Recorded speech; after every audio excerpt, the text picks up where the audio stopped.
Flora में स्वाद है, क्वालिटी है, सबसे बेस्ट क्वालिटी इतने दिन से मेंटेन किए हुए, जबरदस्त। फ्लोरा चाय एक नंबर लगती है, कड़क है चाय, बहुत अच्छा फ्लेवर है, यानी पीने में बहुत स्वाद आता है।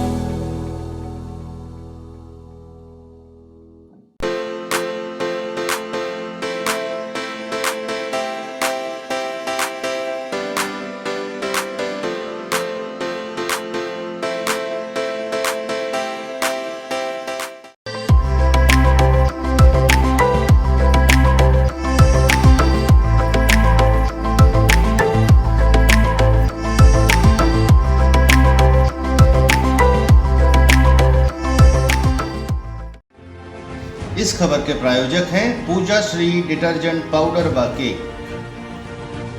नमस्कार, मैं हूं केशव तिवारी और अलग अंदाज में रहती हैं खबरें हमारी। 26 अक्टूबर को भारतीय जनता पार्टी के 3 प्रत्याशियों ने अपना नामांकन दाखिल कर दिया, जिसमें मैहर विधानसभा से श्रीकांत चतुर्वेदी, चित्रकूट विधानसभा से पूर्व विधायक सुरेंद्र सिंह गहरवार तथा रैगांव सुरक्षित सीट से भाजपा की प्रत्याशी प्रतिमा बागरी ने भी अपना नामांकन पत्र दाखिल कर दिया। इन तीनों ने विशाल खबर से बातचीत की। सबने अपने अपने विधानसभा के हिसाब से अपनी प्राथमिकताएं दोहराई। मैहर के भाजपा प्रत्याशी श्रीकांत चतुर्वेदी ने विशाल खबर से बातचीत करते हुए कहा कि मुद्दे तो साफ हैं। हमारा मुद्दा विकास, राष्ट्रवाद तथा सनातन धर्म की बात भारतीय जनता पार्टी हमेशा से करती आ रही, यही हमारा मुद्दा होगा। जहां तक रही विकास की बात, तो मैहर में चारों तरफ से 4 लेन बन चुका है। मां शारदा लोक का भी काम हो रहा है। 4 तहसील हो गई हैं, मैहर जिला बन गया है। जहां तक रही मेरी बात, तो मैं 24 घंटे जनता के बीच में रहता हूं, जनता की मदद करता हूं। जब श्रीकांत चतुर्वेदी से पूछा गया कि आपके लिए कौन सा व्यक्ति और कौन सा दल चुनौती है, तो उन्होंने कहा ऐसा कुछ सामने नहीं है जिसे मैं चुनौती मानकर चलूं। किन मुद्दों के साथ जनता के बीच में जा रहे हैं? मुद्दे तो भैया साफ हैं। भारतीय जनता पार्टी विकास के नाम से, राष्ट्रवाद के नाम से और सनातन धर्म की बात हमेशा करती आ रही है। ये हमारे मुद्दे हैं। मैहर में आज 4 लेन चारों तरफ हो गए, मां शारदा लोक हो गया। मैहर में आपका 4 तहसीलें हो गई, जिला घोषित हो गया। ये हमारे मुद्दे हैं। आपका विजन क्या है? आप विधायक बनते हैं मान लीजिए, तो आप किन मुद्दों के साथ जनता के बीच जा रहे हैं? क्या बात रखने जा रहे हैं? मेरे मुद्दे तो मैहर की पूरी जनता जानती है कि मैं 24 घंटे मेहनत करता हूँ, जनता के बीच में रहता हूँ। आज पिछला चुनाव के 3 दिन बाद में कंटिन्यू कार्यालय खोला था, जो सतत मेरा चलता रहता है और सुबह से लेकर शाम तक लोगों के बीच में रहता हूँ, लोगों की मदद करता हूँ। किसी चुनौती मानते हैं इस बार? क्या रहेगा चुनौती आपके सामने? चुनाव में चुनौतियाँ तो होती हैं, लेकिन ऐसा कोई सामने नहीं है कि जिसको मैं चुनौती मान के चलूँ। पार्टी आपके सामने है, क्या चुनौती? नहीं, ऐसा तो कुछ भी नहीं है, ऐसा कहीं से कुछ भी नहीं है। पिछला चुनाव हुआ था, सब लोगों ने देखा था, शासन की इतनी सारी योजनाएँ थी, तब वो चुनाव लड़े थे और मेरे को 15 दिन पहले टिकट मिली थी। वो रिजल्ट सबके सामने है। वो चर्चा पे चुनौती है, बाकी ऐसी कोई चुनौती नहीं। किसी चुनौती नहीं मान रहे? नहीं, ऐसी कोई चुनौती नहीं। चित्रकूट से भारतीय जनता पार्टी के प्रत्याशी पूर्व विधायक सुरेंद्र सिंह गहरवार ने मीडिया से बातचीत करते हुए कहा कि जीत हार जनता के ऊपर निर्भर है। लोकतंत्र में सारे निर्णय जनता करती है। जनता की इच्छा इस बार ऐसी है कि चित्रकूट का गढ़ टूटेगा। जहां तक रही वर्तमान विधायक के विकास कार्यों की बात, तो बीते 6 वर्षों में वर्तमान विधायक 6 कार्य गिना दे तो बड़ी बात होगी। सुरेंद्र सिंह गहरवार ने मीडिया से बातचीत करते हुए कहा कि रोटी कपड़ा मकान के बाद जो बुनियादी विकास के मुद्दे होते हैं, वही मेरे मुद्दे हैं। बिजली, पानी, सड़क और शिक्षा, जिसमें मेरी प्राथमिकता हमेशा शिक्षा और पानी को लेकर रही है। विजय मिली थी। इस बार फिर वर्तमान विधायक नीलांशु चतुर्वेदी कांग्रेस से हैं और बीएसपी से डोली शर्मा हैं, जो बगावत बीजेपी से ही बगावत करके आए हैं। क्या रणनीति रहेगी? कितना आश्वस्त हैं जीत के प्रति आप? तो जनता के ऊपर निर्भर, जनता जनार्दन है। लोकतंत्र में सारे निर्णय जनता करती है। जैसा जनता करेगी वैसे जनता की इच्छा इस बारे है कि गढ़ टूटेगा। जी ये जनता की इच्छा। अच्छा, ये बताइए कि विधायक कार्यकाल कांग्रेस लगातार 2 बार से उपचुनाव के बाद कांग्रेस के कब्जे में सीट है। विधायक क्या कार्यकाल रहा जिसको मुद्दा आप बना रहे हैं? अब ये मुझे तो लगता है कि 6 साल में 6 काम तो बता दें विधायक स्तर के।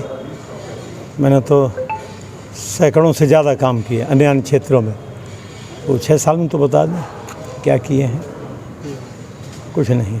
आप किन मुद्दे लेकर जाएंगे जनता के बीच? क्या मुद्दे रहेंगे आपके? देखिए, मेरे मुद्दे हमेशा से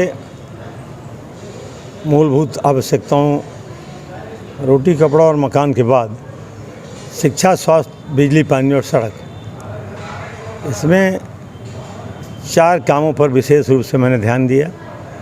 बिजली, सड़क, शिक्षा और पानी। और मेरे स्वभाव अनुसार शिक्षा और पानी ये प्राथमिकता में थे, पहले भी आज भी। श्रीकांत चतुर्वेदी और सुरेंद्र सिंह के अलावा भारतीय जनता पार्टी की प्रत्याशी प्रतिमा बागरी ने भी नामांकन दाखिल करने के बाद विशाल खबर से कहा कि भारतीय जनता पार्टी ने जो भी विकास कार्य किए हैं वो बहुत उम्दा और श्रेष्ठ है। जो बचे हैं उसे करना है। हमारी कोशिश है कि कोई बड़ा प्रोजेक्ट हमारे क्षेत्र में आए जिससे क्षेत्रीय जनता को रोजगार मिल सके। भारतीय जनता पार्टी विचार और अपने काम के लिए जानी जाती है। जहां तक रही बगावत करने वालों की बात, तो यह उनके व्यक्तिगत निर्णय है, उस पर मैं कोई टिप्पणी नहीं करना चाहती। क्षेत्र में मूलभूत समस्याओं का अभाव है जिसे मैं पूरा करने का प्रयास करूंगी। क्षेत्र में बिजली एक प्रमुख समस्या है। किन मुद्दों के साथ जनता के बीच में जा रही है? देखिए, जनता के बीच हमको जाना है विकास कार्यों को लेकर। जो हमारी सरकार ने विकास कार्य किए हैं वो बताने हैं, और जो बचे कुचे रह गए हैं उनको करना है। और मुद्दे हैं जो हमारे यहाँ रेगांव विधानसभा में अभी भी कोई बड़ा प्रोजेक्ट नहीं आया, तो मेरा प्रयास है कि कोई ना कोई बड़ा प्रोजेक्ट लेकर आए और वहाँ की जनता को उसका फल मिले, और लोगों को रोजगार मिले, युवाओं को हमारे वहाँ नौकरियाँ मिले। ऐसा मेरा प्रयास रहेगा। चुनौती किसे मानती है कांग्रेस आपके सामने, बहुजन आपके सामने, किसे चुनौती मानती है? देखिए, चुनाव लड़ने पर जो है चुनौतियाँ आती हैं और सभी अपने अपने प्रदर्शन देते हैं। सब जीतने के लिए लड़ते हैं, हारने के लिए कोई लड़ता नहीं। चुनौती कोई नहीं है।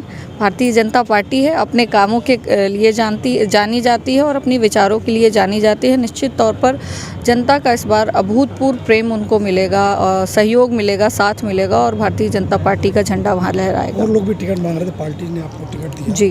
पुष्पराज बागरी ने भाजपा छोड़ दी, रानी बागरी ने भाजपा छोड़ दी है। जी। इनके जाने से कितना असर पड़ेगा आपके चुनाव में? देखिए, वो उनका व्यक्तिगत निर्णय है, उस पर मैं कोई टिप्पणी नहीं करती हूँ।